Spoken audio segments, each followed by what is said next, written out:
ibubuga. Mga tamo na nagkalat sa Manila pa talaga to na nagsisiga. Ano na ex ako na ang bahala, padadapain ng mga ulaga. Ipasa mo rin, sa isasamain may mahuli paluluhudin. Lakas ng loob na kami banggitin, gagawin para usang sige ka na like this. Huwag lang tayo magkita, baka ay mabulaga. Di na pagbibigyan tong mga bakla, bilisan tumakbo baka bumulagta. Kung sikaw i-dance, mga ops namin gago ipapadala sa taas. Parang si Renzo kapag aatake, lahat ng ops ay nababanas, mga wak ang puta.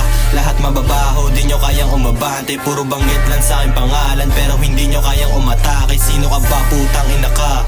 Eh hindi ka naman kilala. Papatulan nito mga walang arit para hindi na to magsalita. Ha, taka na ito mga tolongis na to no, sampulan na natin to Sige subukan nila bumaba, isa-isa kayo nadadapa. Ang iinisalit mga puro kuda, mga gamit ang manggalingan sa bakla. Ha ha, tangina ka, panibanggit di kita madama. Sige lang manood ng magaling mata, sa kakabato lubog na yung panga. Sige kayo na, mga naunang tanga. Akala may tira, sige buwag ba na malaman kung sino may ibubuga. Mga tamod na nagkalat sa Manila pa talaga to na nagsisiga. Ano na ins ako na ang bahala, padadapain ng mga ulaga. Ipasa mo rin, sa isasamain may mahuli paluluhudin. Ang lakas ng loob na kami banggitin, gagawin para usang sige ka na like this. Huwag tayo makita, baka kay mabulaga. Hindi na pabigyan itong mga bakla, bilisan tumakbo baka bumulagta.